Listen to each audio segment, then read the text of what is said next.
Good morning. I'd like to call the meeting to order.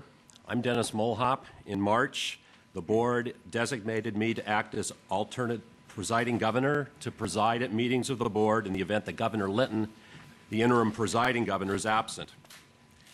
For the record, I'd like to note the absence of Governors Linton and Perino. We have 5 or more governors present, which satisfies the board's quorum requirement, so the board may conduct business based on a majority vote, a quorum being present. This is an open meeting of the Broadcasting Board of Governors held in compliance with Government in the Sunshine Act. The live broadcast will also be available on the BBG website, www.bbg.gov. This meeting is being held at the headquarters of the Office of Cuba Broadcasting in Miami, Florida. On behalf of the board, I'd like to thank Director Carlos Garcia Perez for OCB's hospitality in hosting our meeting. Governors yesterday had an opportunity to meet and talk with the OCB staff, and we thank them for their important contributions to United States international broadcasting. It's a great pleasure for me to welcome the new Undersecretary of State for Public Diplomacy, Tara Sonnenschein, now representing the Secretary of State Clinton on this board. Secretary Sonnenschein was sworn in as Undersecretary of State for Public Diplomacy and Public Affairs on April 5th. Welcome, Tara. Thank you so much, Governor. I look forward to working with all of you and in joining the effort. As a board, we have many reminders of the importance of the work of this agency. Unfortunately, we also have many reminders of the risks BBG journalists face in doing their jobs. Last month, Hadija Ismailova, a reporter for Radio Free Europe, Radio Liberty in Azerbaijan, was targeted in a smear campaign promoted by government-controlled newspapers. She believes she was targeted because of her reporting on high-level corruption, including among members of Azerbaijan's presidential family. A spokesperson for the Azeri president condemned the intrusion into her privacy and pledged a swift and conclusive investigation, but to date there is no evidence that a meaningful investigation is underway. On behalf of the board, I want to join the many international voices that have spoken out against this ugly and very personal attack. We urge Azeri authorities to honor their pledge to investigate the attack against Hadija Ismailova and prosecute those responsible. Only in this way will journalists in Azerbaijan be able to work with confidence that their rights are protected and that malicious acts against them will not go unpunished. Recognizing that there are many advocates for press freedom, the board would like to applaud UNESCO for awarding Ainula Fatuyeva with the 2012 Kaneo Award World Press Freedom Prize. Fatuleva spent 4 years in prison in Azerbaijan based on politically motivated charges. Upon his release, he credited RFERL's Azerbaijan service for helping him get out of prison. Azerbaijan is one of the world's top jailers of journalists. According to the Committee to Protect Journalists, many journalists like Fatuleyev remain behind bars. We urge Azeri authorities to stop jailing journalists in retaliation for their work and to free those who are jailed under false pretenses. The board also notes with interest that the case of the murder of reporter Alisher Shaipov has been reopened. Shaipov was shot dead in October 2007 at close range while leaving his office in Ashe, Kyrgyzstan. Shaipov, who wrote extensively for VOA and RFERL about human rights abuses in Uzbekistan and the plight of the Uzbek refugees in Kyrgyzstan, was one of the most outspoken journalists in Central Asia. Days before he was killed, Shaipov expressed fears he was being followed, possibly by Uzbek security services. Last week, the Kyrgyz Supreme Court overturned a previous conviction. The Kyrgyz government has been widely criticized for its previous handling of the case, which involved an unprofessional investigation and a questionable conviction. We urge Kyrgyz authorities to conduct a credible investigation of Shaipov's murder that brings solace to his family and those responsible to justice. These events remind us of the important and essential and often dangerous work that our journalists do every day, and we honor them for it. Moving to the board agenda. The first item of business is adoption of minutes of March 8, 2012. at the meeting held at the headquarters of the Middle East Broadcasting Network in Springfield, Virginia. The minutes of the March 2012 meeting are found behind tab 10 in the briefing book. Does any governor have comments or questions about the minutes? Is there a motion for approval of minutes? So moved.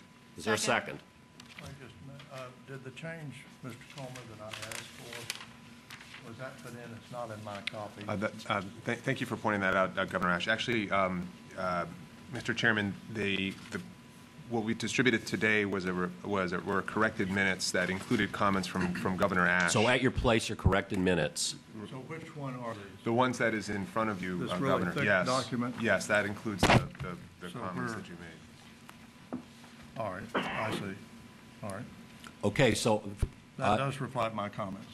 So is there's a motion and a second to approve the revised comments that incorporate Governor Ashe's his changes. All those in favor say aye. Well, you need a motion. I think we had a motion. By who? Anders made a motion, I second. I'm sorry. Good. So all those I'm in happy to vote for it. All those in favor say aye. Aye. The motion is approved.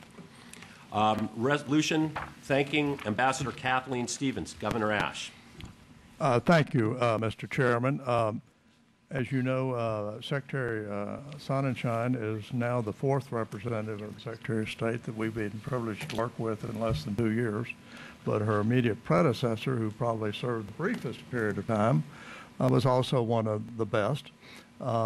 Kathleen Stevens, who has had a distinguished career as most recently ambassador to the Republic of South Korea, and is now a professor under the jurisdiction of the State Department at Georgetown University, one of our premier institutions of higher learning. Before, and I'll just add an editorial thought, before I hope she secures another ambassadorial posting to some other place where she would ably represent the United States.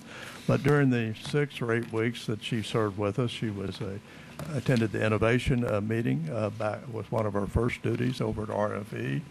And she attended a board meeting, and she quickly grabbed the baton and got up to speed, knowing it was a short tenure because once the Senate acted, she would be replaced. But this is a resolution to just express appreciation, as we've done for her 2 predecessors, Judith McHale and Ann Stock. And hopefully she will enjoy having this and add to her list of mementos that she's accumulated over years of distinct service. I would move the adoption of this resolution. Is there a second? Second. All those in favor say aye. Aye. Any opposed? Motion is agreed to. Status of grantee consolidation transaction plan. In January, the board announced its intention to issue the 3 grants, which it currently issues separately to RFERL, RFA, and MBN, to a single consolidated grantee subject to certain conditions. The board tasked the IBB director with developing a consolidation transaction plan and asked Brian Conniff, president of MBN, to serve as a project team leader. Brian assembled a team of individuals from each of the grantees who also received input from our consultants, Deloitte. This team has been working diligently since January to produce a consolidation transaction plan, and in the interim has briefed the governance committee on several occasions about the team's progress. This week, the team provided a draft grantee consolidation plan for the board's consideration at this meeting. I'd like to congratulate Brian Conniff on behalf of the board and the team for a job very well done. The grantee consolidation plan is included behind tab 5 briefing books. Brian, and I will turn it over to Dick Lobo and to Brian Conniff to discuss the issue. Thank you, Governor. I want to also thank the task force that was assigned to work on this project. We heard a very detailed and comprehensive report just this morning on the work they've done, and it's a breakthrough piece of work. So with that being said, I'd like to turn it over to my colleague, Brian Conniff, who will kind of summarize what was presented and what we're going to do probably going forward. Thank you, Dick and Mr. Chairman. We have completed our work. We had a working group that was representative of the 3 grantees, and everyone participated in a collegial manner, and we reached a consensus on the general conclusions, which are there would be staff savings if there was consolidation in the range of of 50 full-time equivalent positions, as well as savings in the area of general operating expenses, which we have itemized in the draft report. Could you just say what the total is, the annual total? The annual total would be approximately, well, the total would be 10 million. 5.5 would be from the personnel savings I just mentioned, and the balance would be about 4.5 from general operating expenses, doing things with one contract as opposed to three. The report mentions a number of other issues, which I appreciate the board's deliberation on, and will be the subject of further discussion by the Governance Committee of the full board. Can I ask a question? Sure. Mr. Chairman? Certainly. First of all, Brian, thank you for your incredible work on this report. Just generally, is it your feeling after reviewing this over the past few months that the savings of anywhere from $4 million upward could be put back into newsrooms and put back into programming to enhance the program that we do, which is the heart of what we do? Well, that would be the primary reason for doing this. It is a difficult thing that we're discussing. There are savings that could be generated, but it is difficult to have change. But I think the purpose in which we would reuse the money for is the key to why we would want to take on such an activity. So the goal would be to plow back into the organization, reprogram those savings. I think it's a really important point because when we talk about consolidation in this regard, with regard to your report, we're talking about back-end consolidation of managerial responsibilities, payroll, et cetera, not editorial. We would want to enhance our newsrooms and our editorial positions if possible through this process. That's right. And the approach we took was to preserve the brands, preserve the editorial chain of command, preserve the operational support for those brands. We walled off the editorial process and did not attempt to take any resources away from that process. It was to preserve that, and as you said, take some of the back-end savings and repurpose them into programming enhancements. Yeah, this is about our mission. This is about delivering our mission better. It's about reducing overhead expenses, management expenses, administrative costs, and putting that money back into the mission, into programming and content. And to using the taxpayers' money more efficiently. It's hard for me, after looking at this plan, to come to the conclusion that any sensible business would have done otherwise than to adopt this kind of a consolidation. This plan, as Brian has laid it out, thus has the converging and dual benefit of saving us money and spending the taxpayers' hard-earned tax dollars much more efficiently and improving programming, which is exactly where we want to be. Other comments or questions? Thank you. So, due to technical difficulties at the January meeting, I don't believe that my voice was able to be heard about my concerns that I had about the process going forward, as the chairman laid out, to task the staff to come back with a report. So I want this opportunity to go on the record now to talk about some of the reservations that I had. After 2 years with my work on the Budget and Strategy Committee, I felt that if this board was going to undertake this kind of effort to leave 60% of the workforce not to be considered for this process seemed to be misguided. I think that if we are going to do this, we should do it across the board and not just in part. But I allowed, at the request of Chairman Isaacson, my vote to have a unanimous effort going forward to come back with this report. In my time of working with the staff here, it is enormously disruptive to move 1 and 2 staffers, never mind 50 and 100 and 200 and 1,000. So for me, I struggle with the cost benefit. Let's save taxpayers' money. Well, some people would want to see this board done away with as a way to save taxpayers' money, so it's a question of how you're going to save taxpayers' money. We all believe in the mission. That's why we're on this board. That's why we serve here.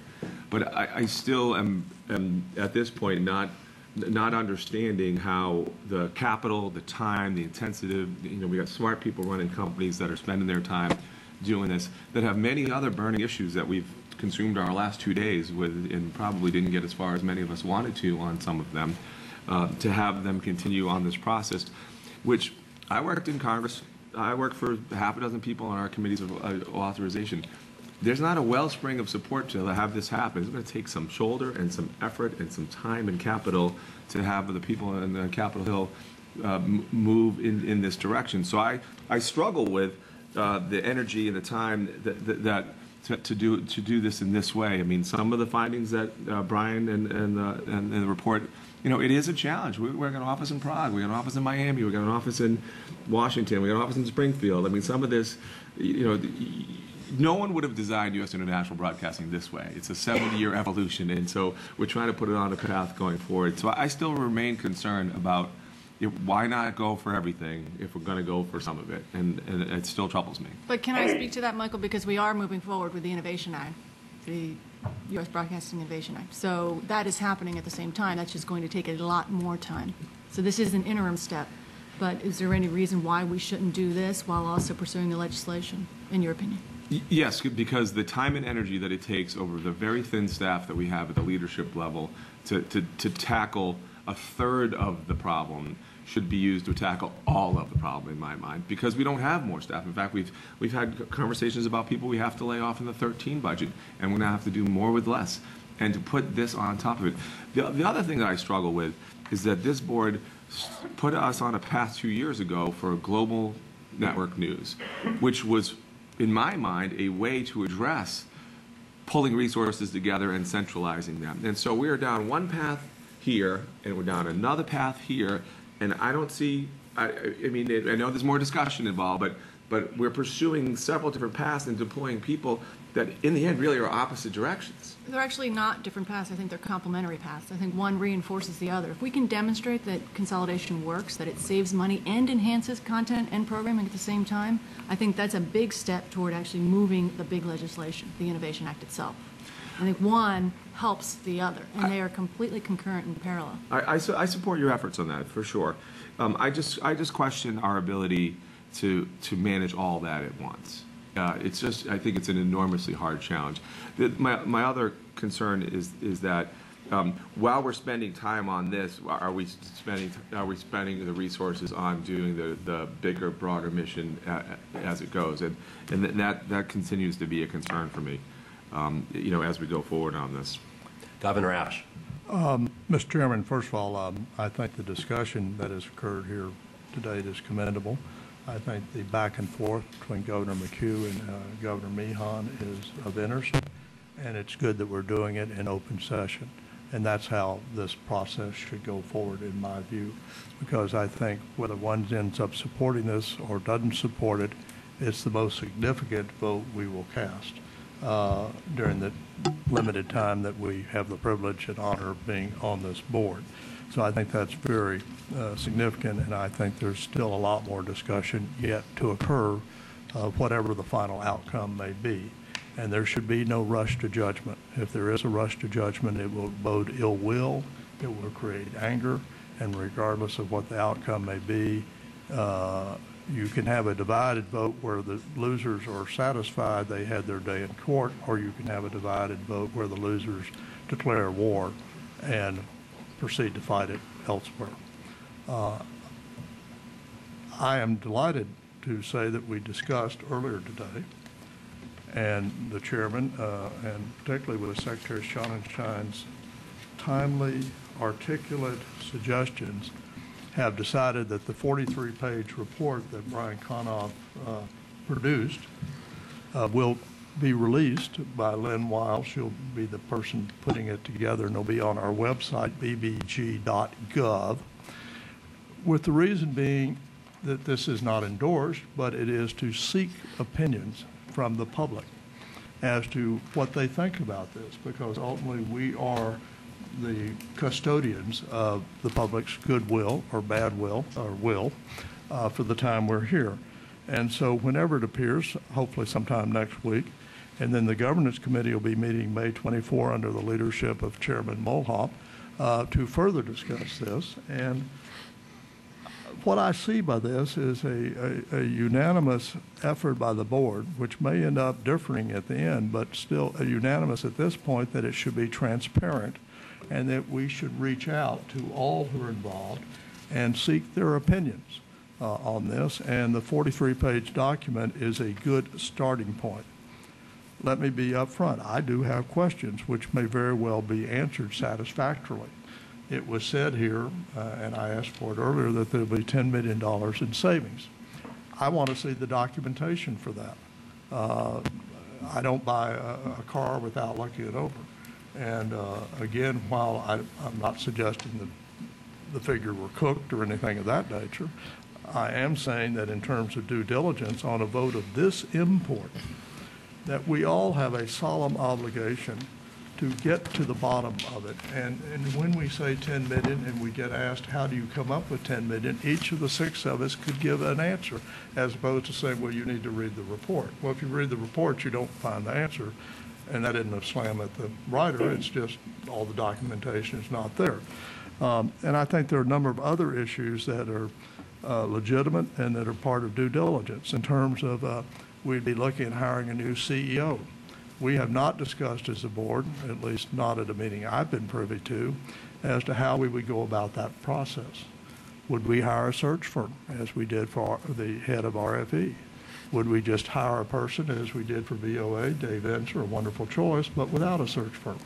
What are the qualifications for this position? What type of person are we looking for? What will be the salary? What will be his or her term of office, if there's a term, or an at-will employee?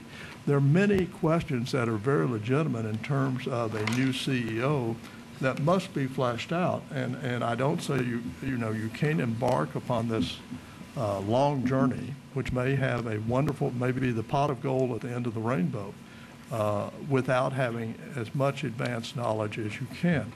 The 43-page report does suggest a timetable which already will not be met, because it suggests in May that we hire the CEO. Well, May is 10 days away.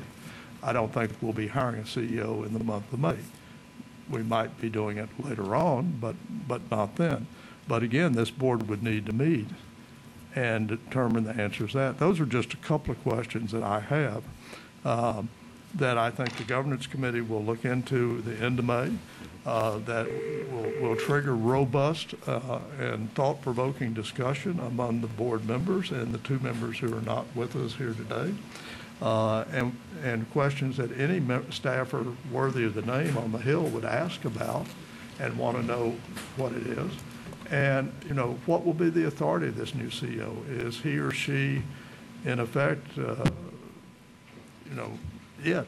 And the new board is advisory to them, because you still have the board running VOA and OCB.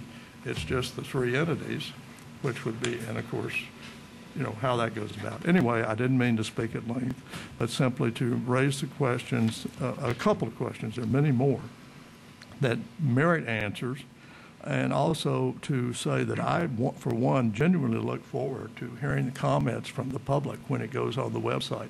I would encourage everyone who's listening, and talk to your friends. Share this around once it goes on the website. This is the official document. It's not a bootleg document. And share your ideas with us. If you want to share them with me personally, my email is vhashe, that's 6 letters, VHASHE, one word, at AOL.com. I'm more than happy to hear from you. I'm only one member of the board. My views only reflect myself. But I think if you want me to share whatever you send to me with my colleagues, I will more than happily do it. But again, we want this process to be open, transparent, all the stakeholders at the table. And if we do that in good faith and in good conscience, at the end of the day, whatever the outcome is, however the vote may fall, it will be a better product, and there'll be more buy-in by the process than if we don't. Okay, Governor, thank you very much, Governor Ashe. Governor Wimbush. Yeah, I'd just like to say that the board is not attempting to put out a finished answer to this question right now. Governor Ashe is suggesting that we ought to have the answers to questions that we haven't even asked yet. And that's the next step. And we will ask these questions. And there are a lot of them. You're absolutely right.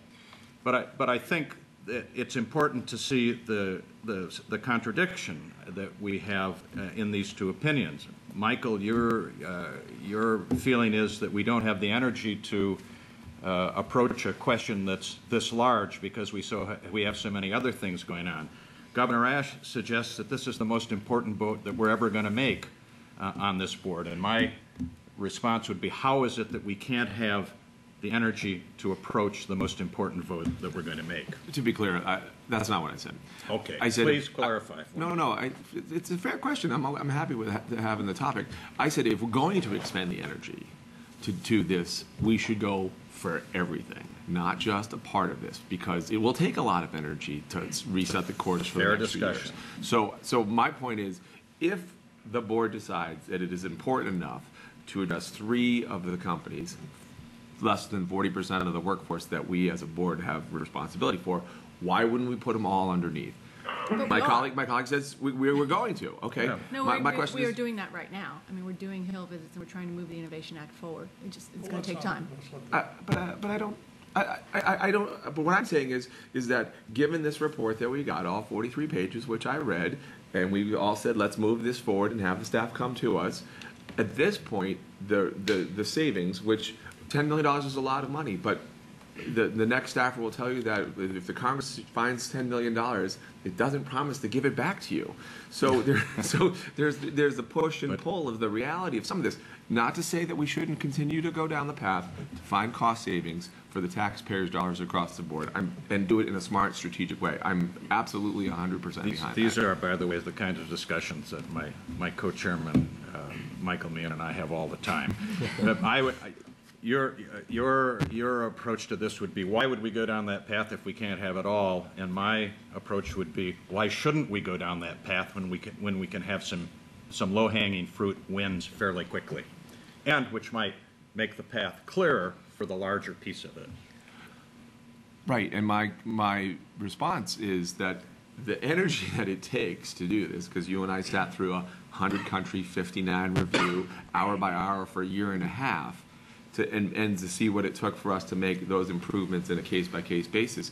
If you're now telling me we got to go through that level of energy and intensity and board's time, your time, my time, your time, my time, right? Since we're a co-chair in the committee, I'm saying to you, if we're going to spend that energy, and I'm not saying that I would want to have everything on the table. I wouldn't want to do it in a fair way, because I think some political realities come in. There are many champions for each of these networks that are beyond the people that are inside this room. And they operate on a very different schedule than we do. And so I'm just saying that we want to be clear that we've done some of this, and that's why I concur with, I'd like to get some people who've done this and been in this business council as well about where we are, which I think we're going to do. And as co-chair of the Communications and Outreach Committee, I'd like to just make an addendum to what my colleague said. I think we need a couple weeks to make sure that we're in compliance about putting the document out, so to give staff the chance to make sure that all the I's and T's are crossed for well, public. It's not out next week, so be it, but it should be out several weeks before the May 24 meeting.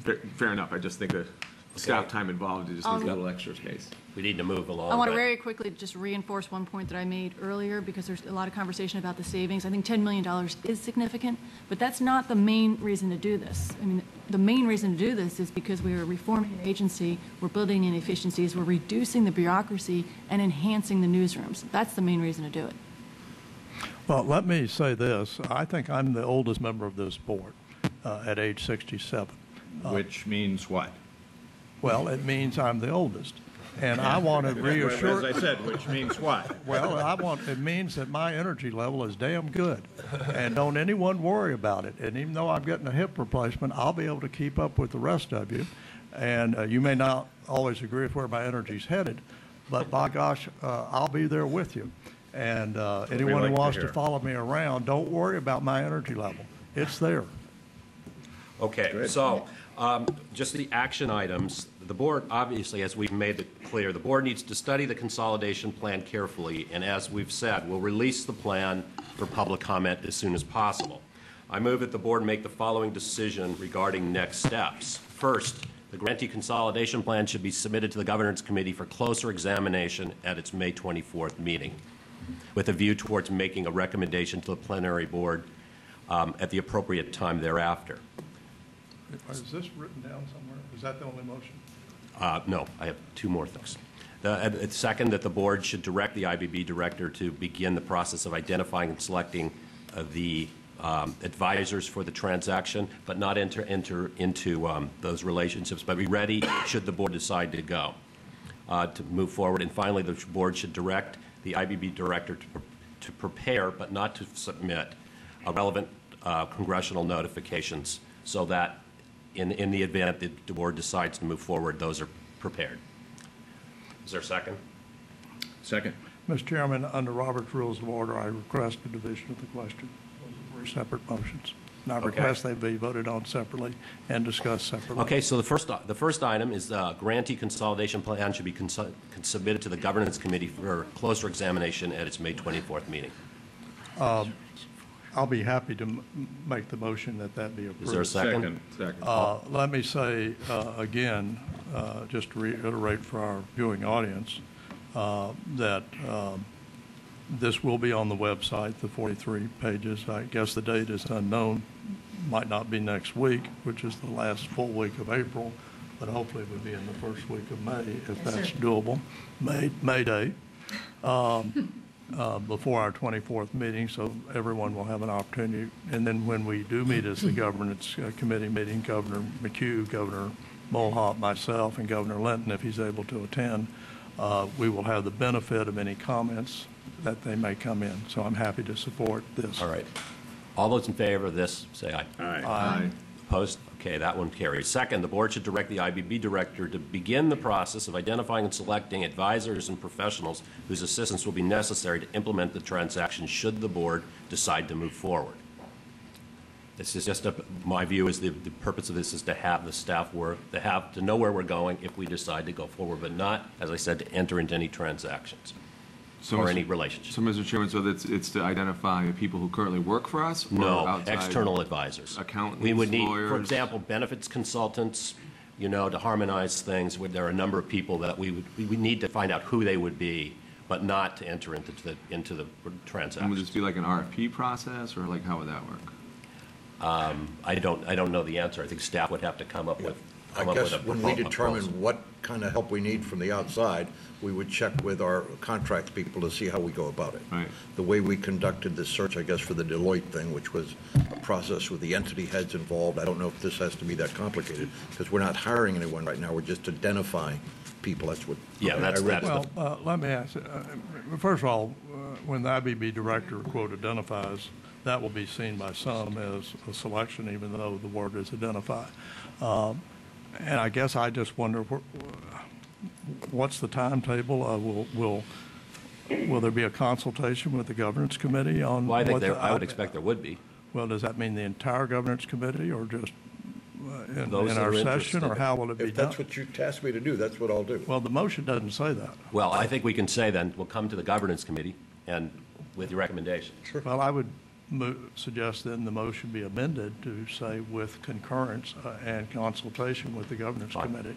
I would make that as Amendment 1 to the second motion of the division of the question. So moved. Okay, a second? Second? Okay, all those in favor, say aye. Aye. That's on the amendment. Now we're back on the main Right. question as amended. Okay, so, So when would you anticipate, Mr. Lobo, that you would identify, and I guess I want an idea of, when you say advisors, can we specify at least the areas? I mean, I could probably come up with 18, but we probably want to look at 2 or 3. I would that's the start most- by meeting with the drafter of the 43-page document to see what they had in mind, because they've identified areas where they will need some type of help. And then we would identify the people that we might go to. All right.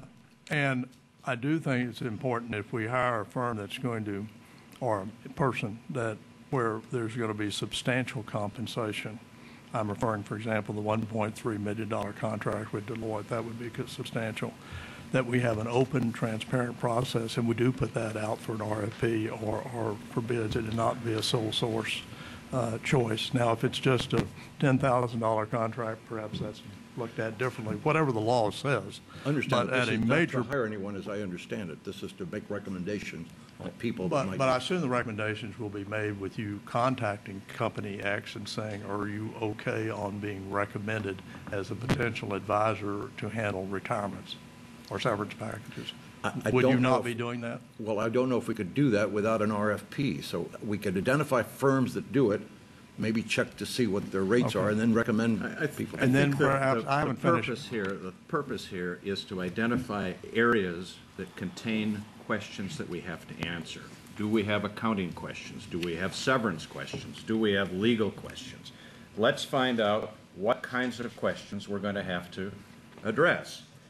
Once we've identified those, and that's what is being asked, once we've identified those, then the next set of questions becomes, and that's not what we're talking about today, who do we engage to address them? All we're looking for here is a sense of what kinds of skills, advice, talents we may need to accomplish the task as it has been described. Don't have to identify a single company by name. Okay, so are we prepared to, we have a motion. Let me explain, Mr. Chairman, why I'm going to vote no. I'm just not comfortable with this, and I don't have enough information. I wasn't privy to this resolution before you read it, and I don't say that as a complaint. I didn't know we'd be voting on that. Well, I I did mention that in the meeting we just came from. I'm sure you did. It passed me by. He did. And I don't question that. But I remember an old legislator in the Tennessee legislature named Buzz Elkins, who's since passed on. And he used to say, what I'm not up on, I tend to be down on. And in this case, I'm not up on this sufficiently to vote yes, so I'm down on it. Okay, The so time we'll may call the come vote. later Can we call on. the vote, please? Yes. Well, I'm not finished, Mr. Wimbush, and the time may come later on when I'm well comfortable and happy to support it. Okay, I am now finished. okay. Thank you. All those in Thank you. favor, say aye. Aye. Opposed? No, Okay. Motion carries. and it will be recorded, Of course. right, by name. And what I'm going to do is withdraw the third one. We don't have to go there now. We can do it later. We have other things on the agenda. So with that, I would like to turn to the Strategy and Budget Committee report and Governor Meehan and Governor Wimbush. Thank you. I'm passing kicking the ball over to Michael. Fabulous. Thank you, sir. So we had a very robust meeting on April 20th of the Strategy and Budget Committee. And I think for this year, we've decided to organize the committee with Governor Wimbush and I returning to our co-chairs and Governor Ashe as a member of the committee to deal with some of the issues to help the entity heads and the staff figure out what the board meant when we did our strategic plan and some of the when the rubber hits the road kind of moments. So we will meet on a monthly basis, either telephonically or in person, as issues arise. On this past committee session docket was several hot issues. The first one I want to address is China. We asked the VOA and the RFA heads to get together with the strategy head, the budget head, Mr. Lobo, and his shop to come up with a aggressive plan for China. I mean, given China's rapid rise economically, culturally, militarily, relations between the U.S. and China have only gotten more dramatic over this time. And we believe as a board that the U.S. International Broadcasting is poised to play an important role in our nation's evolving approach to China, but faces considerable obstacles. China is a competitive media market. Its government jams our signals. It blocks BBG content, radio, satellite, internet, you name it. They have more, and they do it a lot. It has long been clear that our annual budget for China, the Mandarin, Tibetan, Cantonese, and Uyghur services has been dwarfed by the China propaganda and public diplomacy behemoth. The reports are between $7 and $10 billion a year the Chinese spend on this effort. And our annual budget this year is somewhere about 720 spread across 100 countries. So unfortunately, we live with it, doing more with less every day. Most recently, the Senate Foreign Relations Committee 2011 annual report called it another U.S. deficit.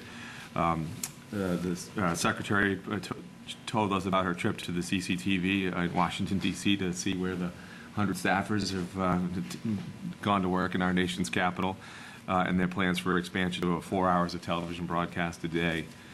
So as in this phase, we wanted to be sure that we did everything in our power to maximize our content and our approach to, when it comes to China.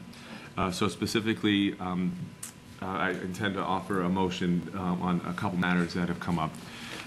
When the staff and board submitted the budgets last fall for this year, the situation in Tibet has grown increasingly more challenging day by day.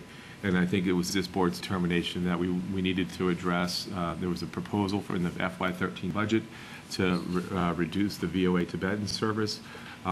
So part of our activity today was we'd like to restore the VOA Tibetan service as part of it. But in this challenging budget environment, we need to address a couple other matters. There was also in the 2013 budget cuts for the Cantonese service. There's a 6-minute a week television show produced by the Cantonese service and some radio work that was done. But I think the team came back together to the committee and now reported to the full board in our previous meeting a plan to do some of that. There was also some other technical matters where additional funding was needed in roughly about $925,000. So I would propose today, after speaking with a couple more of the staff members, that the sum of money we're looking for is roughly $3 million, about $925,000 for it, that would be 2012 money, and then about $2 million that would be 2013 money. Now the significant hurdles about 2013, it's just our proposal. Yeah. Oh, I'm sorry. 2013 is our proposal, and that's it's gone to the Congress. Now the Congress decides what our budget is, but we want the board to be on record about some of the shifting strategies, some of the shifting priorities within this sum of money. There's a plan by the Andre Mendez, who runs the technical aspect, which we could save some funds by looking at a partial KU ban migration. And then we could accelerate the Poro station closure to save some funds there, and then come back to the the strategy and budget committee with some recommendations about transmission optimization. And it's a push me pull you kind of approach, but I think if there's a potential for about $925 to be found internally with some of these internal cost savings, so we would hope that he could come back to get that sum so we could begin to address the shortfall both on the Tibet and the Cantonese money for this year's budget, and then work with Congress and our supporters in the administration about the issue for the Tibetan radio and the Cantonese service. Am I missing something? I'd just like to clarify that when you talk about Restoration China, you include the cuts at Radio Free Asia. Yes. Thank you. Both, I'm sorry, the cuts at VOA and Radio Free Asia, and that was the sum. Thanks for the clarification. So you have a motion. I have a motion. I just want to just chime in. I want to thank the Strategy and Budget Committee for all their hard work on this. I know there have been lively conversations. I'm fully supportive. I've expressed this in the past of restoring the funds, particularly as regard to Tibet, which has been a concern for all of us for a while. So thank you for the work on this. And one other side note in terms of where to find the money, we did have a conversation in our closed-door meeting with the staff to see if it's possible to find the funding in management, if possible. Just putting it out there. Yeah, administrative costs, not in Correct. programming. Let me just add to commend Governor Meehan, Governor Wimbush for their work on this. This will make people like Annette Lantos very pleased and happy, and she is a special figure in the history of, through her late husband, who I was privileged to welcome to Poland when I was ambassador in 1945, January, when they came for the 60th anniversary of the liberation of Auschwitz-Birkenau, which he had tragically been a captive in. And it was a very difficult time for him emotionally to revisit the barracks where torture occurred every minute, and he was part of it in terms of being a victim. But she was and is a very delightful lady, and hopefully the response to this committee will receive the same attention that her eloquent letter received. And I think that will be a plus, and commend Governors Wimbush and Meehan, but also the staff committee that this was assigned to. And I don't have everyone's name, maybe you can give them credit for having done some of the heavy lifting out of sight of the committee meeting, which came back and made this document a possibility. Okay, so there's a motion. Can you name the staff? Let's name the staff here. I know it's Bruce Sherman, Mary Jean Bueller. Who else? Andre Mendez. Andre Mendez, and who else? Libby? Was she on? I don't know. Libby and Director David Answer were Okay. part of the five that came back with this joint recommendation to the full board. Right. Okay, so we have, yes. I'm sorry, Mr. Chairman, I just want to clarify what the decision element is. It's to restore the funding for broadcasting to China, including Tibet and Cantonese, to FY 2012 levels, including this VOA proposal on satellite television. What I'm confused about is Governor Meehan said the IBB director should come back to the committee with ways to fund the restoration of broadcasting. A little bit more precise than that. The three things that they should come back with specific recommendations are KU band migration. The KU band migration, the accelerating the Poro station closure, and the third bucket is if there are savings to be had by considering some of the transmission migration issues. It's I important add you get that BBG down. management and administrative? Absolutely, and To that. as well as if there are places, for example, we talked about unfilled staff positions Correct. that are in the 12 budget. If there are some sums to be had there, the goal is to get to $925,000 for this budget year, and it can be achieved there. And then after being briefed by the VOA director and Mr. Mendez, realizes that the savings could be $10 or could be $100,000 depending upon which way you do this. So that's why I want to give them a chance to get through the weeds and come back to us. Are with a you solid clear on Can the the motion? secretary read back to us what we're voting on? Sure. And this will be the motion that we're voting I on, whatever understand. you read Yes, back. Yes. The board adopts the proposal of the working group recommending that all funding for broadcasting to China, including Tibet and Cantonese services, be restored to FY 2012 levels. The proposal included a VOA proposal for satellite television capability in China. The IBB director, the board directs the IBB director to report back to the Strategy and Budget Committee on ways to fund the restoration of China broadcasting through KU band migration, accelerated closure of the Poro transmitting station, Partial KU. Partial KU. KU band migration. That's the change. Okay. Accelerated closure of the Poro station and other means of transmission migration. Optimization. I'm sorry, transmission optimization. Transmission optimization, as well as any opportunities to reduce management costs. Correct. The only thing I would add is restore the cuts for VOA Tibetan service, Cantonese, and RFA. Okay. Yeah. This is Mary Jean Bueller. Yes? I think there's a bit of a correction in the resolution because for fiscal year 12, there are no reductions posed for any China broadcast. So the actual increase would be for fiscal year 13. That's the intent because that's the intent because we're talking about restoring FY 2013 to 2012 levels. Okay, I think I misunderstood when you read Okay. it. So that motion has been made. I assume you've moved the motion. Is there a I second? move the motion. Thank you. All those in favor say aye. Aye. Opposed? Motion's agreed to. The era of transparency may not be so pretty, but we're working through it. Want to see sausage being made, you know? Gets a little opaque. There we Okay, go. Governor, we have to move along. Oh, no, Oh, I'm sorry, there's more.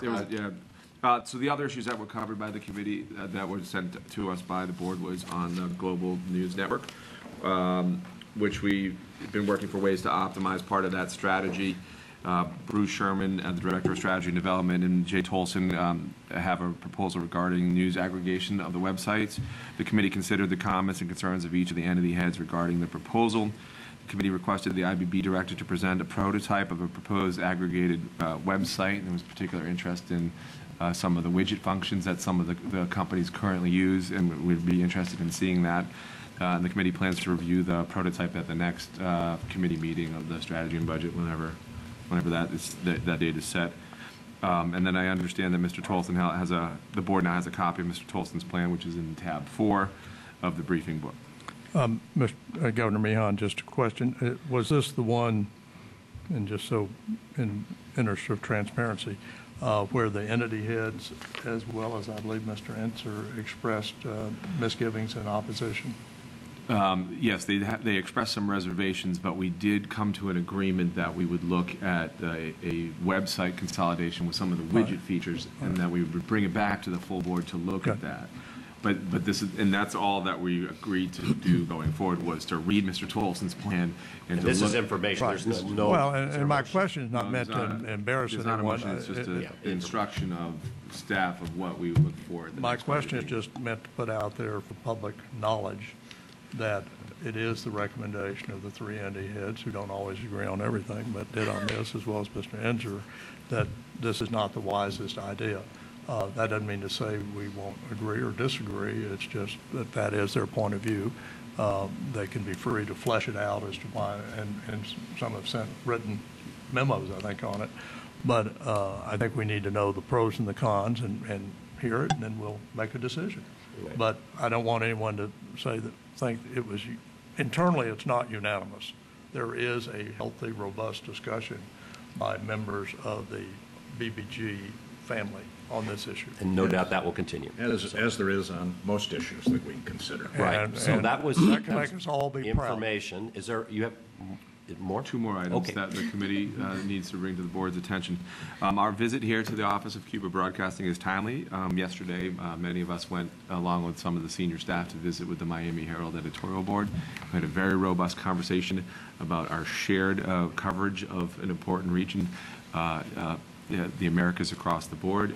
We had a very productive meeting. We're going to sit with some other members of the local media later this afternoon, some of us, because I do believe that we want to be as transparent as possible in working with our colleagues and meeting with them and talking about our strategies, an important aspect for us to do.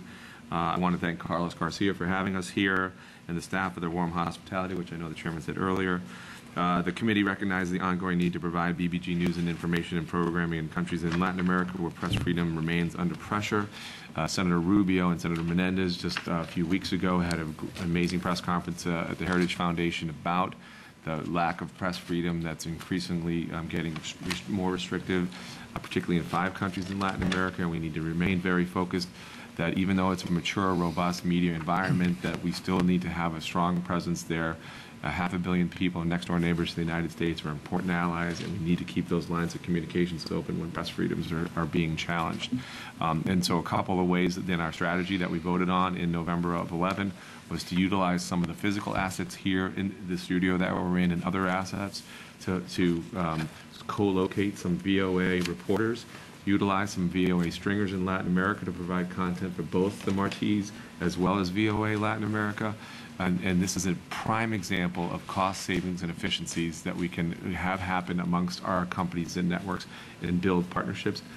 I commend both Director Enser and Director Garcia on this.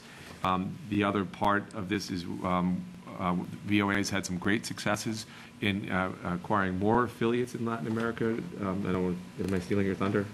No.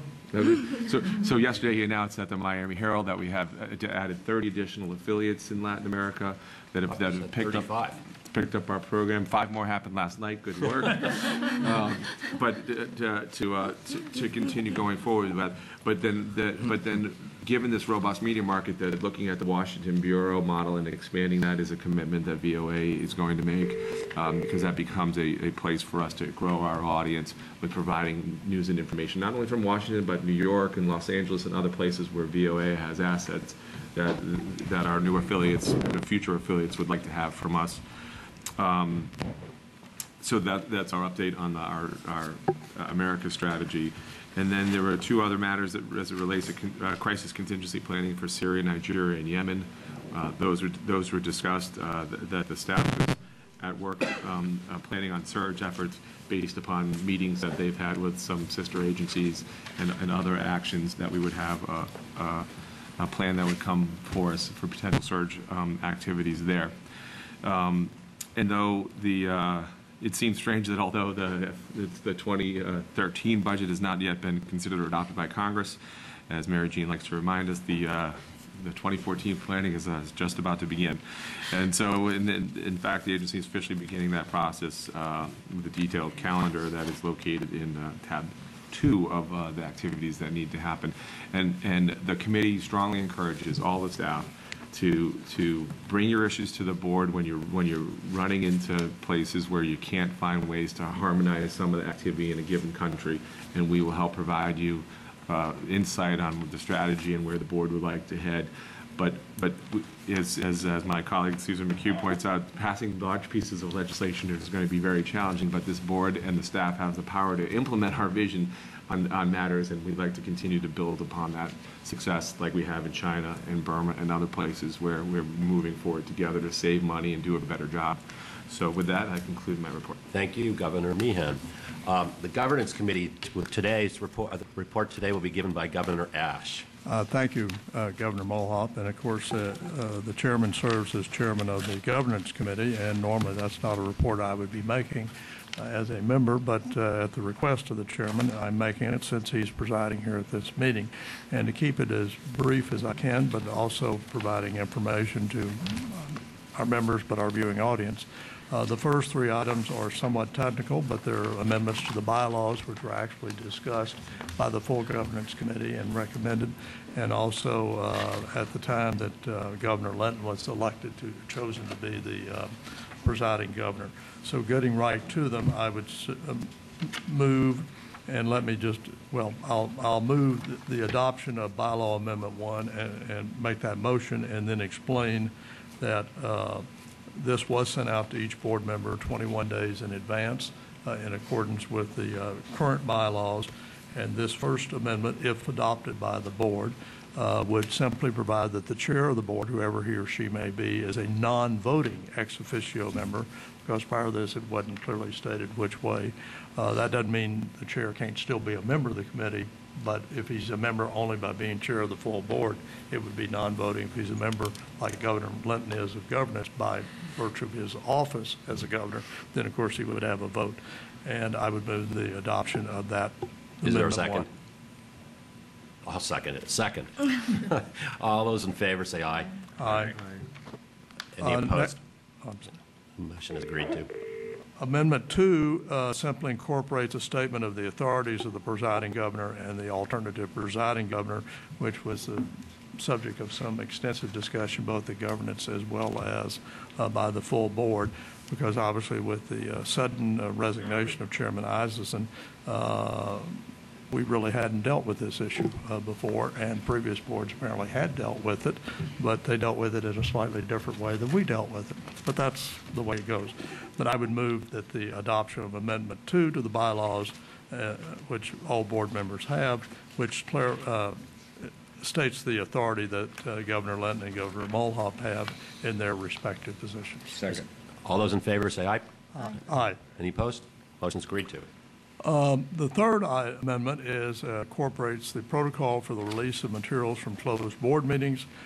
I might say this board has had very few closed meetings to its credit, and most of the meetings have been open, somewhat extended, but also informative to the public. And I think this board has set the standard for federal boards, and we take very seriously the President's executive order, which he very appropriately issued within a few days of taking the oath of office in 2009 as President of the United States, that we operate. And this amendment sets out the procedures or the protocol, which was drafted by our Deputy General Counsel, Mr. Comer, to be incorporated into the bylaws of this board, and I move its adoption. Is there a second? Second. All those in favor say aye. Aye. Opposed? The motion's agreed to. Okay. The next oh, there's more. topic 2, and I'll try to be as brief as I can be. What was written here, I'll just leave this to go into the minutes as they would say in the Senate, an extension of remarks. But basically, the governance committee did meet on, in addition to March 7, met March 9, to basically, in an unprecedented meeting that Susan McCue and, of course, Chairman Mulhaupt presided at, and myself, and I think Governor Linton was there by telephone. So all of us were there to hear from the unions as well as the contractors about issues that they had. I'll just say in general, I mean, the points here to go through each one, and that will take me about 8 minutes, and I'm going to save 8 minutes and not do that because everyone was here. On the other hand, for our viewing audience, these minutes will only be posted, and I'll leave the remarks that Mr. Comer, our Deputy General Counsel, wrote for me, and just ask that they be put in the minutes. But to say, as a general statement, and then you can expand upon what I said, that it was a difficult, we heard things we didn't want to hear, but we heard things we all agreed that we should hear. And I think the result of it is that now a number of these issues are out on the table. It's no longer hidden. It's not in the closet. And we're discussing them openly. I know David Enser, the VOA director, was there for the entire time. He has now made a point and continued to meeting with people. IBB Director Lobo has had meetings with contractors even at 7 in the morning and late in the afternoon in addition to the lunch hour. So no contractor could honestly say, I couldn't get to a meeting. There's been one held at about any time you might be open to come. Doesn't mean to say we've been able to solve the issues. Some are long-term issues that will take a long time to solve. But I think we can say with truthfulness, this board is now listening. This board is hearing what you have to say.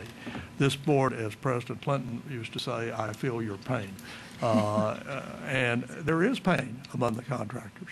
No question about it. And it applies to some of the entities where they have contract employees, foreign nationals who frankly don't have health insurance, don't have benefits, and that sort of thing. And it must be discussed, and it is. So that's my report. Can I just add a few comments about our meeting, because I just want to say how appreciative I was personally to join that meeting, and I want to thank you for spearheading it, and Director Lobo as well. I found it eye-opening and informative. I agree with you completely. A lot of issues were put on the table that we need to think further about and try to resolve. Right. So thank you. Thank you very much. The final item, and I don't know a resolution, but I think I have a compromise that might be workable. It involves the July 2012 board meeting dates. Governor Meehan and I, at least currently, are probably not able to attend on July 12 or 13. We don't have an alternative that's been agreed to. So what my compromise was this, that we adopt a motion permitting, authorizing Governor Linton and Governor Mulhaupt as the presiding and alternative governors in consultation with everyone to pick a different date in July for the meeting if that can be done. I think that's a very And workable. that way you don't have to come back to the board. We've done our due diligence. We don't yet know what it was, but my doctor wants me to stay off the airplane for 4 weeks after surgery. I guess I could drive and get my wife to drive me. Actually, my daughter's trying to learn how to drive. She's volunteered to do it at age 19. We could all go to Tennessee. It'd be great practice for her. But anyway, but seriously, give you that option along with Governor Linton, and I think that might solve our problem. I wasn't aware we had a problem. Well, Yeah. I mean, problem of moving from this date to some other date yet to be determined. Oh, there wasn't a consensus. Well, we don't have another date. I don't know what it is. We haven't really had a chance to talk about it very much, but we'll find something. I appreciate your efforts, and we'll try to do we'll do our best to find. Well, I dates make that that work. as a motion. All right. Is there a second? Second. Basically, let Linton and Mulhaupt. No, I was actually thinking that, given our experience of this last 36 hours, and given the volume of things that we covered, that when we decided back last December to only meet 8 times, and maybe the committee system's the way to deal with it, but I feel like we get rushed through really complicated issues in a really short period of time. There's no doubt about it. And so that's what I was thinking was how can we as a board, these intense, we spent, 45 minutes this morning on this report, and probably needed a lot more time for everybody to feel like they had a chunk of it, because we're not meeting in May. Yeah. We're not meeting in August. Well, I mean, this is a We're- governance issue that we have to think about Yeah. and how I do we don't know the structure answer, but- meetings. I don't either, but Well, we with discussed maybe a week later, but that may not work for you. with respect to this particular Oh, issue. yes, I'm for that, You know, sure. we'll, I assume we'll have consensus that we can proceed on the basis that Governor Ashe has outlined. Okay, Why thank don't we you have the very minutes much. reflect the vote? Okay, all those in favor, say aye. Aye. Opposed? The motion's agreed to. Governor Ashe has returned from a trip to Asia, and he'll give us a brief report on his trip. This was my second trip to Asia. I made one in January of 2010. For those who asked, well, why are you going to the same place twice? It wasn't exactly the same place. I didn't go to South Korea, and I didn't go to Hong Kong, where I went in 2010. But I did go to Laos, where no member of this board has ever visited in their capacity as a board member. There may be members who've been there as a citizen or as a tourist or some other capacity. I think, initially, to be honest, I was planning to accompany Libby Liu, and Governor Meehan was too at one point, to go to Burma, but our chargé did not give country clearance in Rangoon, and the Burmese government didn't give a visa either, although they obviously liked Libby Liu better than us because they gave her a visa, and she doesn't require country clearance in order to go, but she had a very fruitful visit, which is another topic. Let me just say, first of all, Laos. That's still a communist regime. They're practicing the Chinese model of economic growth, and we'll handle the politics and be seen but not be heard. It was astonishing to see the Chinese economic takeover of that country. It was really shocking. I mean, even the parliament has been built by the Chinese. It'd be as if the U.S. Capitol was built by the Chinese, and that's what's happened. I did have all the ambassadors in these countries were absent while I was there. Because Secretary Clinton now has annual meetings with all chiefs of mission, and it occurred at the time of my meeting. So Ambassador Karen Stewart in Laos, who used to be ambassador to Belarus when I was ambassador to Poland, unfortunately was not there. Her DCM was there, and they arranged a meeting with the Vice Minister of Information, which is of the Laotian government, who was the first time that they had even met with a representative of RFA. We're not their favorite station by a long shot. He, interestingly, had been a part of the International Visitors Program of the State Department some 12 years earlier. His English was pretty good. He had gone to school in Australia, and yet he's an integral part of the communist government, just to give you a little bit of the background. It was a meeting of some pleasantries. I'm not going to sit here and tell you that some great breakthrough occurred, although just the fact there was a meeting was new. But he did say, and it would be up to our embassy there to continue it with RFA, that he would be willing to entertain discussions as to RFA establishing an office in Vientiane, just as RFA has in Phnom Penh. Now, maybe that was just nice table talk to make me feel good, or maybe it might actually happen. But that in itself was important. I also met with numerous journalists, some of whom had been imprisoned under the Laotian regime, some of whom were operating, well, there was a talk radio show the government had closed down after 4 weeks of inconvenient call-ins, and but still it's growing. It was a fascinating day and a half that I had in Vientiane, and I think it was very worthwhile. In Cambodia, I am pleased to report both VOA and RFA are the stations of choice by the Cambodian people.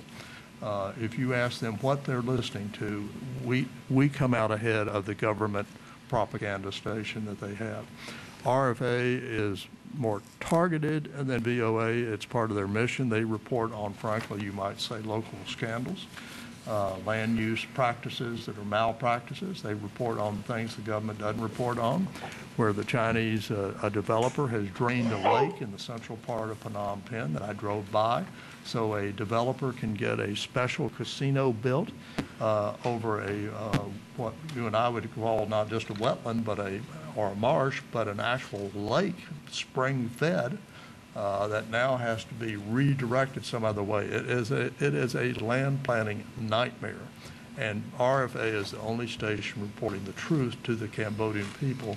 And to say mildly, it is politically inconvenient would be an understatement, but it is part of RFA's mission. I also met with numerous journalists there, and I arrived one morning, the whole day was busy. The next day I was there till about 2. There was no time to come up for air, as they say,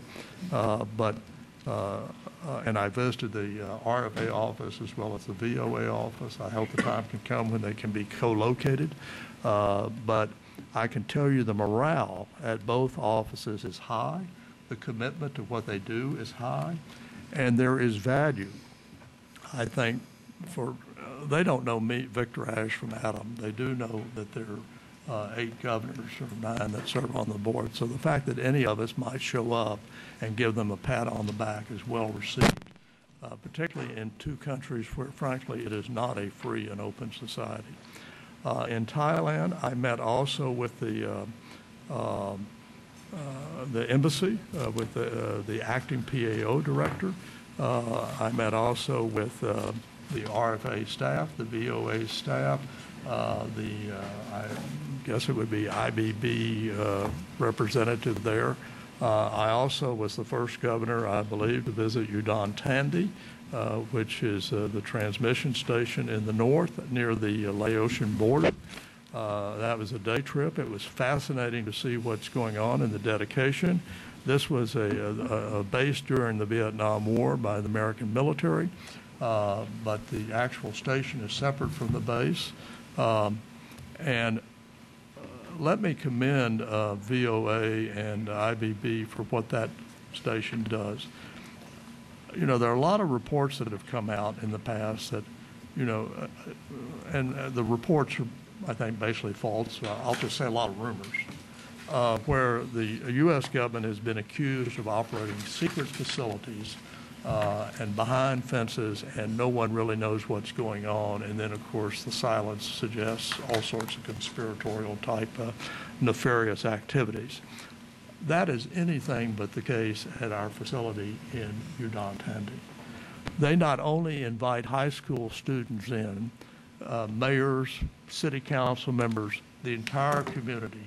It is open house day anytime a school wants to call up and take people by to see what they're doing. It is about as transparent, other than having to get through the gate and show who you are, you can walk in and visit.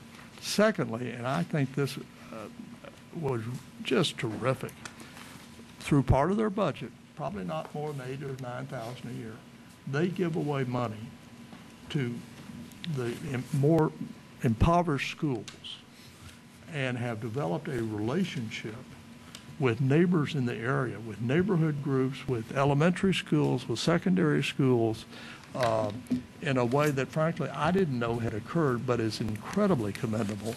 So they are part of the neighborhood. They are not an isolated foreign entity that everyone drives by and looks at, but no one dares go in or learn much about. They are part of the fabric of that society.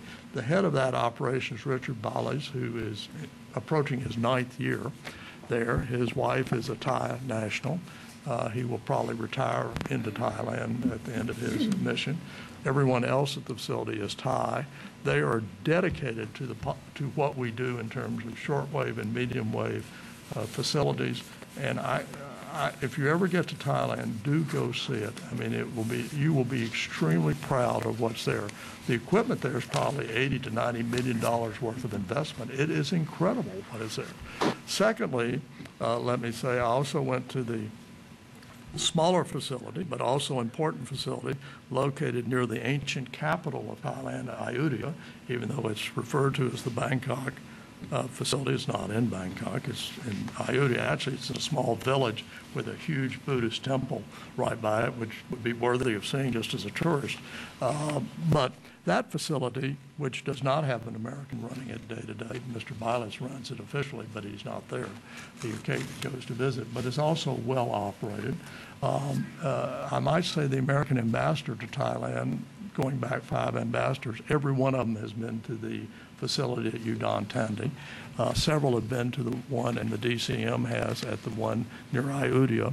And again, because of modernization, they've been able to reduce the equipment of the facility in half. So there's a lot of vacant space there, but not because there's not anything to do, simply because what used to take up the whole room here due to technological advances, as Andre would know, only takes up half the room as you've got replacements and new equipment. So that, too, was well worth seeing, and a pat on the back to them for doing it. Questions were raised as to what this trip cost. I think it was, I don't have the full report, but I think it's in the neighborhood of $7,000 to $7,500. But in the interest of transparency, I'm happy to share with people what it cost to send me there. The reimbursement for per diem was $2,900 and something.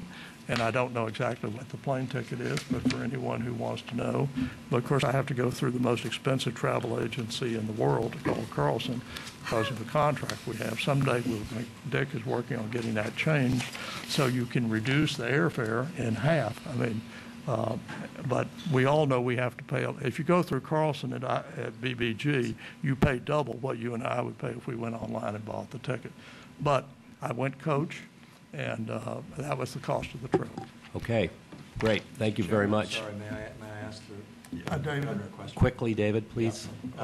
Would I be right in understanding that the Laotian official with whom you spoke would be equally interested in speaking about a VOA office there, were there to be that possibility? You mentioned only RFA. We also cover Laos. We cover Laotian news. And we might also be interested in an office there. I think that'd be great. I didn't feel I was there as the VOA representative. I was going as the vice chair of RFA, but while I was there, I visited VOA wherever there was a VOA, and it wasn't by design or omission. I just didn't feel I had your blessing or authority or whatever, and I don't go out and negotiate. I wasn't negotiating even for RFA. I was just trying to set the stage to where it might happen later. But if it happened for RFA, I know they'd want the kinder and gentler VOA to be along because, no offense to anyone, but RFA is considered the more probing, whereas VOA is more up there, international news, and is not as in your face as on unfortunate developments that may occur in a particular area. Okay. Thank you. Thank you very much. Moving on to the fiscal report. Mary Jean Bueller is joining us from Washington on teleconference. Mary Jean? Mary Jean, I think everybody has to be aware that we still have quite a bit of an agenda to get through. So we'll ask everybody to be as succinct as possible, please. Will do. Thank you, Mr. Chairman. On fiscal year 2012 budget, we have good news. Our BBG spending plan was cleared. My office is working with our components to ensure that funding is fully available for expenditure. Our total available funds for BBG operations is $744.5 million and $7 million for our capital improvements account. In addition to the language service and support program fund, the plan incorporated funding for internet anti-censorship efforts, both IBB and RFA, combat internet jamming. The VOA initiative to expand Mandarin and satellite television by 2 hours was also in the plan. Also in the plan were increases to CNN broadcast schedule to restore original broadcasting hours. The plan also included and supported our organizational changes, which included renaming the Office of Media, the Office of Digital and Design Innovation, and retaining the Office of Performance with a separate office, merging it with strategy. And finally, funding support the installation of a generator in the Cohen building, and approximately $15 million in administrative reductions were incorporated into the plan.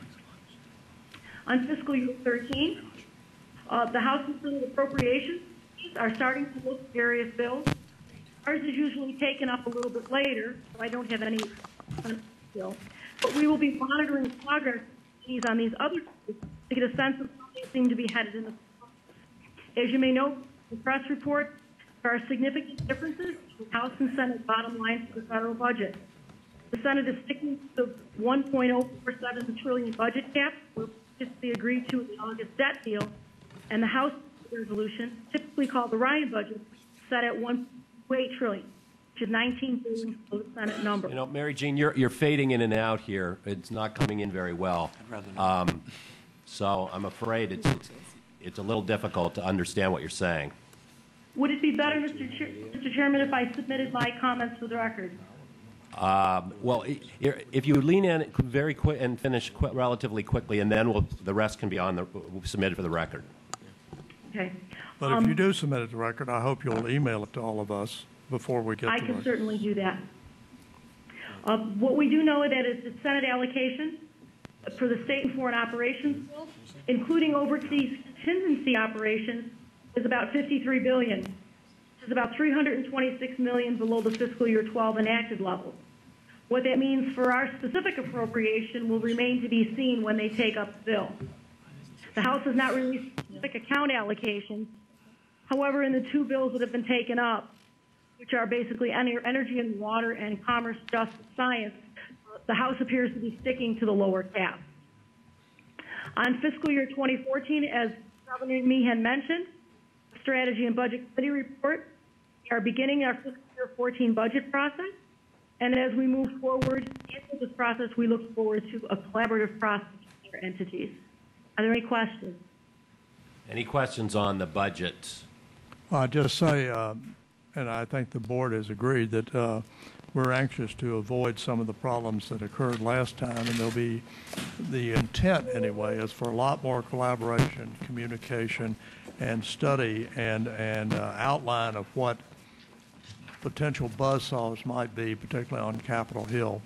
And not to suggest we weren't thorough last time, but to make sure everyone is, shall we say, as well informed as they want to get on these issues, because obviously some things occurred last time that have forced us to revisit the matter, and I think we've revisited it in a very positive way. But if we could avoid the revisits in the first place, that would be more optimal. Right. Okay, thank you very much, Mary Jean. Director Lobo. Thank you, Governor. I'll be brief. First of all, my thanks and compliments to our colleague at TSA, Andre Mendez. Just been told that our FM radio transmitter finally, after many fits and starts, arrived in Libya and finally was up and running and broadcasting last week. And that is our second radio outlet now in Libya, in Tripoli. That is correct, sir. We have one in Benghazi operating now, and the one in Tripoli just went on at the beginning of this week. Yeah, and we're trying to find funding for a third because we've located a person that might be able to give us a frequency. That is correct. We're looking at the city of Misrata as the possible location for the third transmitter. Terrific.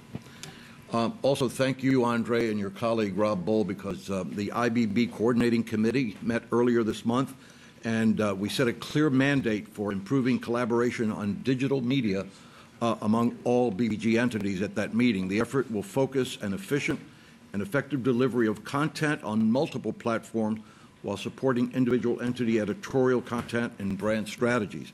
The group agreed to establish a working group led by our colleague Rob Bull that would help determine and provide support for shared digital platforms across the entire agency. Entities agreed that the next areas for command standards and shared service are going to be web analytics, online video audio platform, and a common set of standards and software for mobile applications. Is that true, Andre? That is correct, sir. Okay. We have been at work with several task forces at the agency to try to address workplace human capital issues. The Morale Task Force, the group had several meetings and sent a list of recommendations to me and Director Enser in March. And Director Enser and I will meet with that task force on April 26th, and we're going to start to collaborate on implementation of some of their actions that were recommended to us. The Civility Task Force, the group has formulated an awareness campaign promoting 6 core values in the agency to promote more civil behavior in the workplace. The task force is discussing each value at a monthly brown bag meeting, and the first was held on March 27th and focused on the professionalism and integrity issues. Then there's a wellness group. Recently drafted a plan for wellness programs and improvements in our agency fitness center, which is located in the Switzer building across from the Cohen building. And finally, the agency is offering buyouts through May 14th. Thus far, 15 employees have submitted applications for these buyouts. And as Governor Ashe commented on, we're continuing our work on improving conditions for our agency's contractors. As you've heard, we've held a number of productive brown bag meetings and discussions, and we're addressing all the concerns as they surface. Right. A question, Mr. Lobo. You might report to us on what you told me privately, but seemed to be you thought a way out of what I think most people feel are expensive airfares that where you have to book through Carlson and you can't even buy your own ticket. I offered to Prague to buy my own ticket if I'd get reimbursed for $1,600, and I was told I couldn't do it. And so they were going to spend $3,600, which I think is nuts, and the taxpayers getting ripped. But I think you have good news for us. Well, Governor, a few months ago, you talked about travel as an issue at the agency, and we started looking into our credit at the agency. We've been lowering our entire agency travel costs over the last several years, and in fact, I was told that the reduction from fiscal 2011 to fiscal 2012 in travel has been some $680,000. So as an agency, we're doing well, but there's still issues that need to be handled. So I appointed a group from our Office of Performance Review to look into all of our travel policies and our standards and our rules and regulations, and they've come back to me with an interim report which tells me that we are now able to exercise some discretion in choosing refundable or non-refundable fares. That is what we were working through, and we had one interpretation of the rules from one part of our agency and another interpretation from another part of the agency. We're going to get clarification on that, and we hope that within the next few days we'll be able to determine a new set of policies and procedures so that we can be more effective and frugal in booking our travel. And we're hoping to implement it by the time we have to book our travel for the June meeting in Prague. Well, that's great, and I just want to say, you know, for those of us who are willing to buy it personally online and save basically for 50% of the fare, and we ought to be able to do that and save the taxpayers money. I have done it on my individual trips from Knoxville to Washington because there are no city fares available through the travel. They only go to the bigger cities. But, you know, they were going to charge $1,300 for round-trip fare from Knoxville to Washington, which we're not doing, by the way. I don't know that you'll be able to book through your own travel agency, but we will have an electronic website where you can book your own travel. Well, I don't actually go through an agency. I just do it myself online at united.com. Secondly, I do think it's worth at this meeting to, one, commend you, and two, Kish King and Lynn Weil, for the incredible work they've put into planning the May 2 Edward Murrell dedication. Oh, she is? Oh, I didn't see her down here as a report. It's not on, we're going to add it, but first, there are some people that are rushing to the airport, so.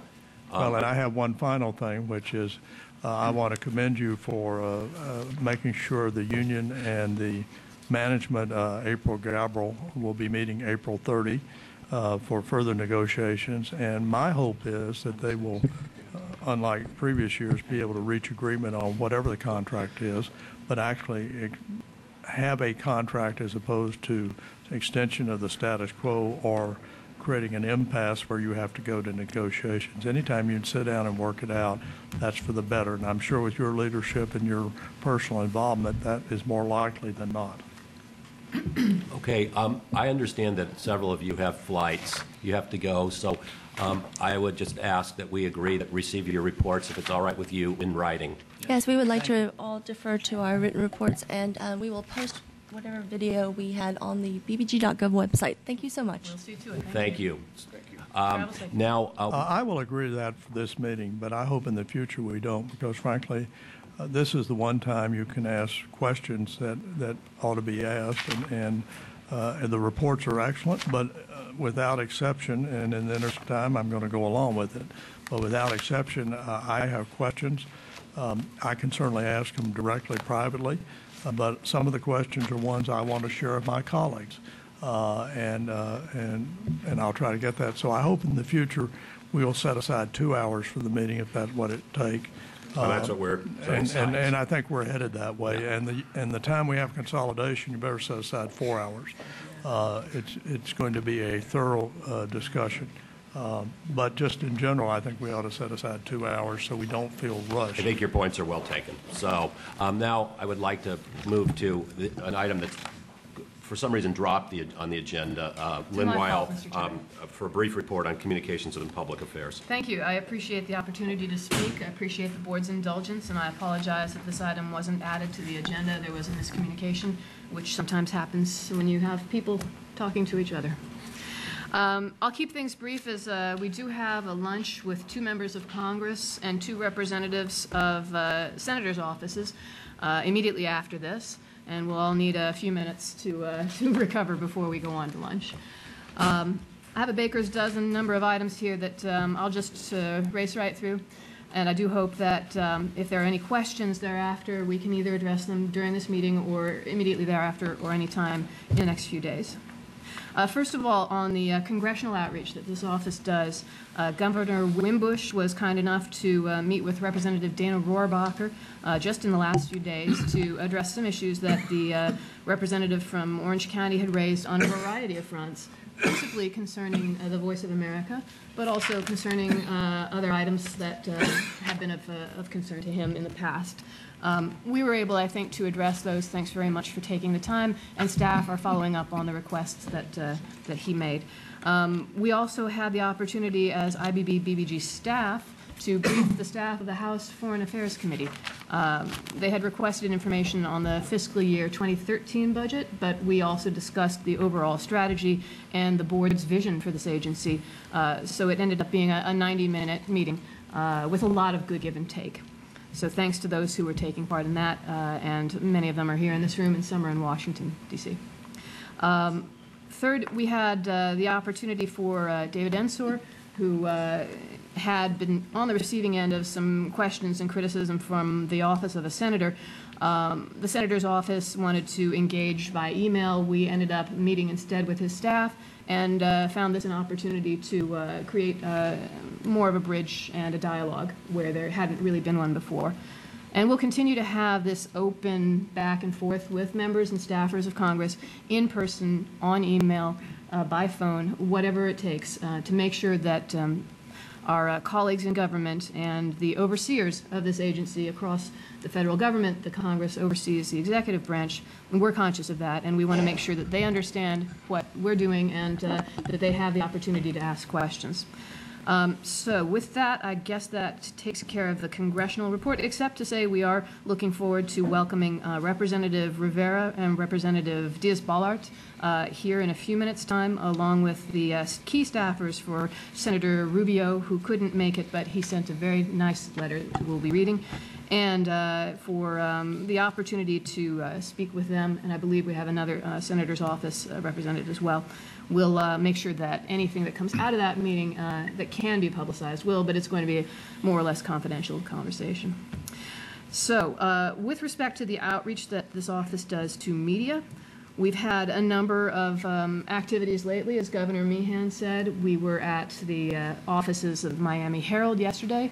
The Herald editorial board met with Governor Mulhaupt, Governor Wimbush, Governor Perino, who called in by phone, Governor McCue and Governor Meehan, along with Director Lobo, Carlos Garcia Perez of OCB, and David Ensor.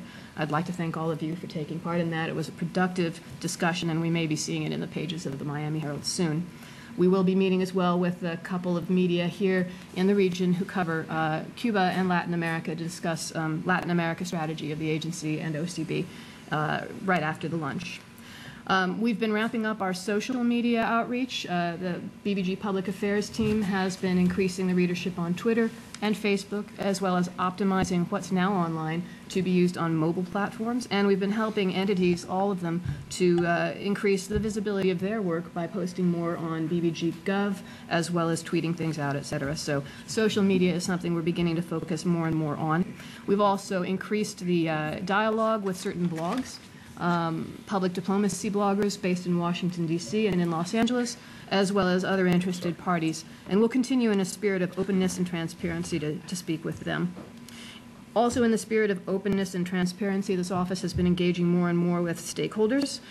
Interested parties, for example, who want to attend our meetings now can.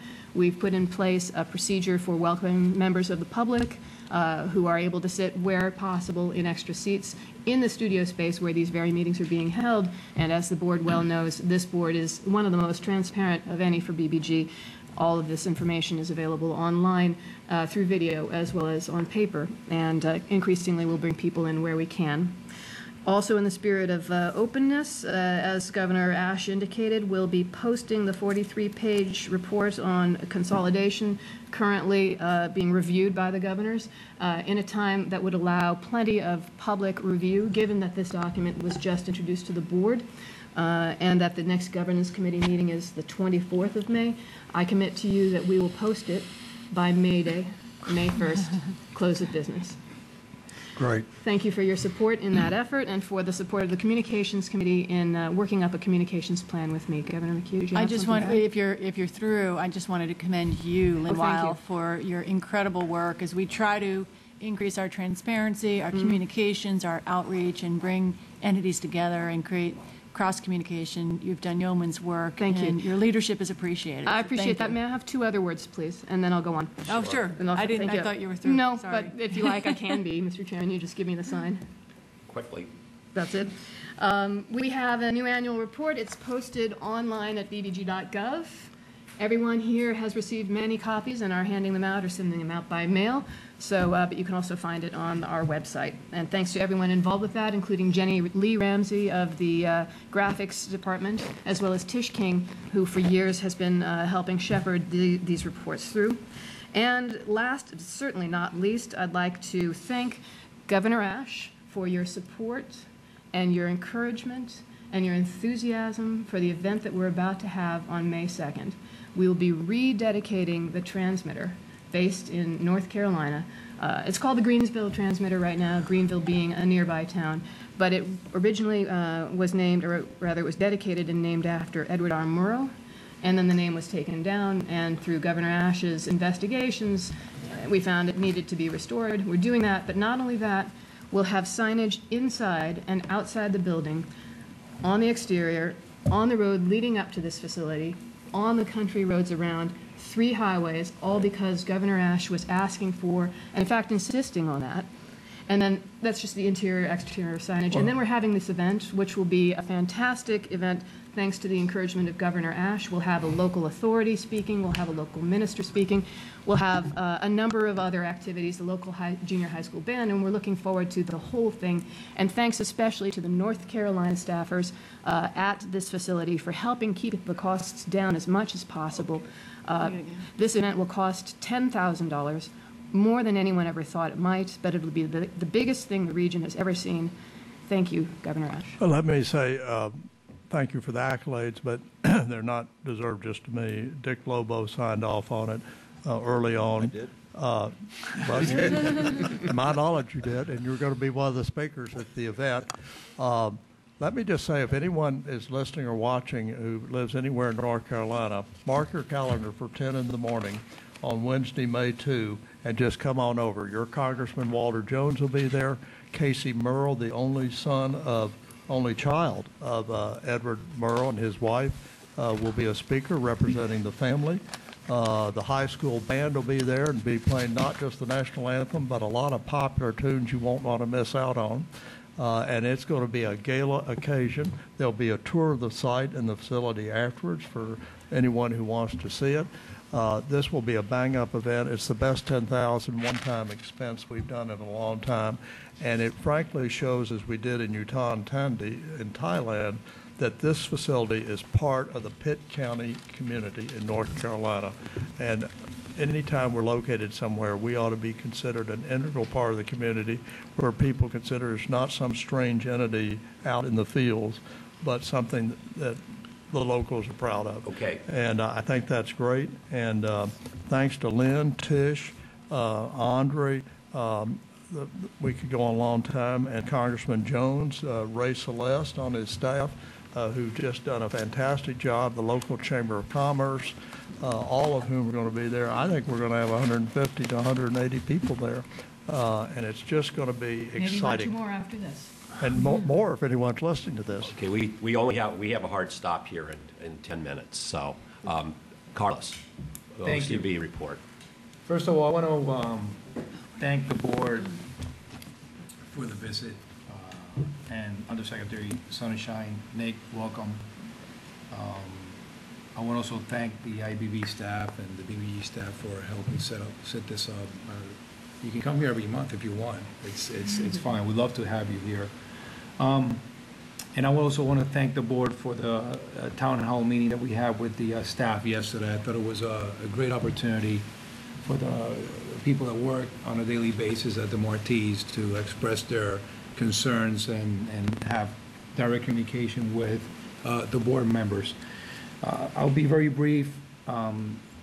Just want to mention a couple things before the tape. One is there's a gentleman called Jose Daniel Ferrer who's in Cuba in jail right now since the 2nd of April. We're reporting very actively on it. He has been designated or identified by Amnesty International as a prisoner of conscience. There's 2 warnings that have come out on him by Amnesty International, and today we've gotten reports that have not been confirmed, but by a gentleman that it's a pretty good source. We still need to confirm that he's been submitted to some sort of torture during the last couple of days. So we're following that story very closely. He's in the eastern part of the island where there's less press, and well, there's no press in Cuba, but it's tougher for us to cover those kinds of stories. The name of the gentleman is Jose Daniel Ferrer. If my colleagues on the other entity heads, which I also welcome, they had to leave, and David's still here, can report on this and let the world know what's going on with this gentleman, will be deeply appreciated. This is more evidence of the usefulness and the value of the BBG and international broadcasting. The third thing I want to talk about is, excuse me, I was with Google and Heritage Foundation, excuse me, about a couple of weeks ago, and very great meeting, great discussions, and we're going to continue to work with Google on initiatives in Cuba. And having said that, I just want to go to the tape because I know they have some things to say and we're running short on time. So if we can just roll the tape.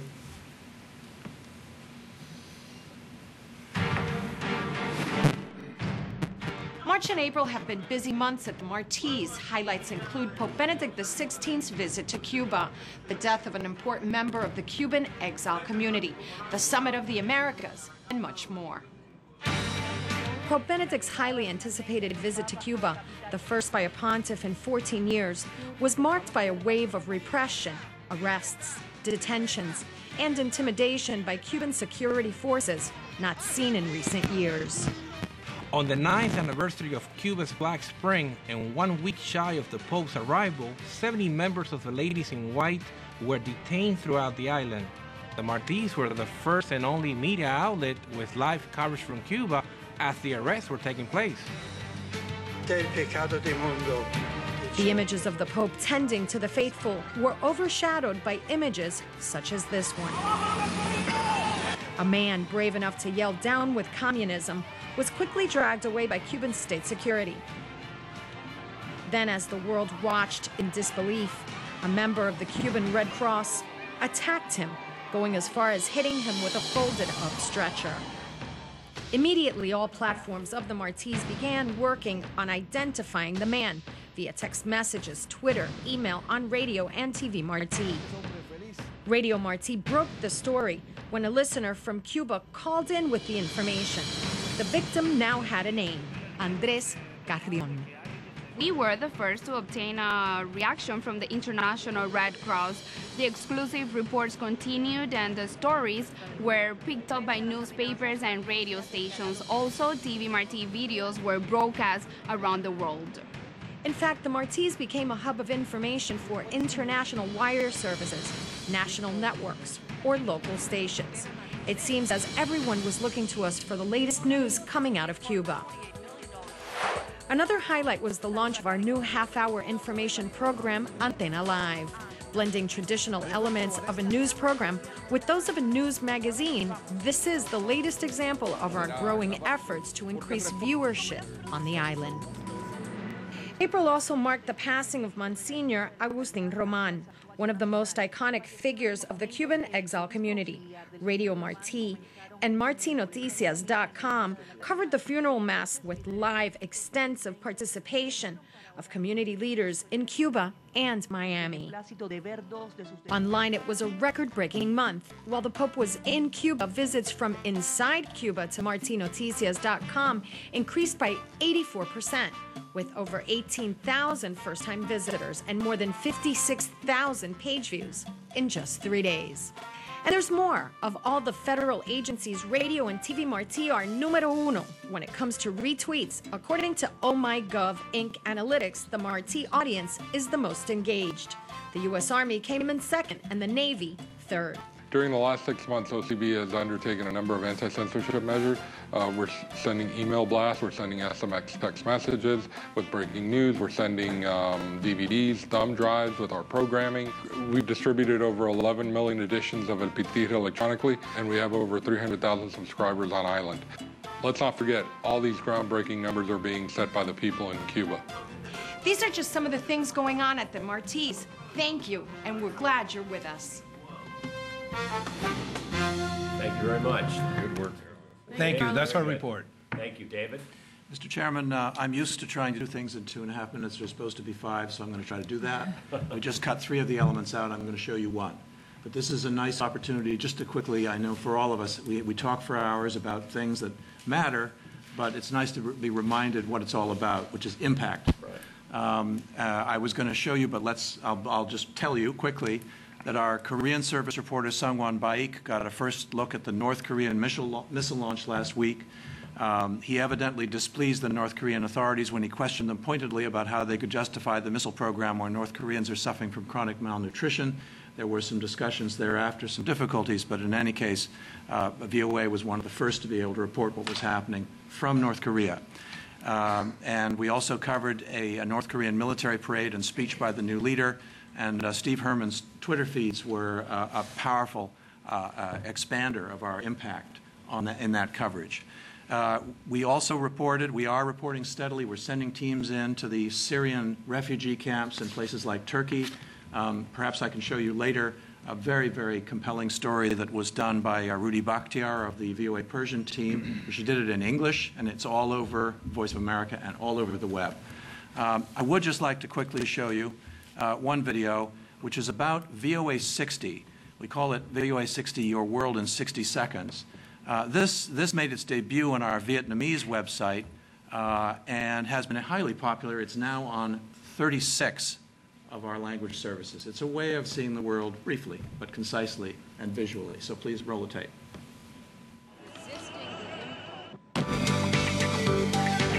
VOA 60 World delivers 6 of the top news stories of the day in a dynamic and visually compelling package. The 1-minute show is now being used on more than 35 VOA websites. They can also adapt their show in their own language. The reversioning process takes no more than 30 minutes. 2 other VOA 60 programs, VOA 60 Africa and VOA 60 USA, follow the same format. VOA 60 team recently added VOA 60 election. Produced in English and reversioned by the Urdu, Portuguese, French, Kurdish, Khmer, and Bangla language services. Recently, the Bangla program has been picked up by Desh TV in Bangladesh. Looking for a way to explain the American voting system to audiences in South Asia? Team 60 developed Let's Play Elections, a program that offers the latest U.S. election news in terms of a cricket match. Ball? Like cricket, U.S. elections happen between 2 major teams, Democrats and Republicans. In one-day cricket, you have to perform good in 50 overs. And here in U.S. elections, you have to perform good in 50 states. A sport that, of course, is extremely popular in that part of the world. Following the same logic, and with African, Portuguese, and Spanish services in mind, the VOA 60 team has introduced a soccer version of Let's Play Elections. A game that people get very excited about, like football. And just as the more you know about football, the more exciting the game is, the more you know about elections, the more exciting they are. From the Voice of America studios in Washington. Right, what a great night. Before we say goodbye, keep an eye on these upcoming matches. Chelsea versus Napoli in the Champions League and the presidential primaries in Mississippi and Alabama. Until then, keep playing elections. Finally, Mr. Chairman, our coverage from the Summit of the Americas in Cartagena, Colombia, was carried extensively on our English and Spanish affiliates, including addresses by President Obama and Secretary of State Clinton. 16 different affiliates in Latin America relied on Voice of America to be their reporters on the scene in Cartagena. So this is a new role, and I think it's a very important role that we may be able to play in coverage in the future. And included in the coverage of the U.S. delegation were interviews with Senator Marco Rubio, Congressman Henry Cuellar, and David Rivera. I haven't got the picture up now because of time, but there's a wonderful picture of two of those gentlemen wearing VOA hats in Cartagena. Great. So onward and upward with VOA. Thank you, sir. Thank you, David. I'm sorry we rushed you here at the end because, you know, we rushed everybody. So, and everybody does such important work. It'd be great if the board could spend more time with it. So thank you very much. And if there's no further business, the meeting's adjourned. Thank you. Thank you.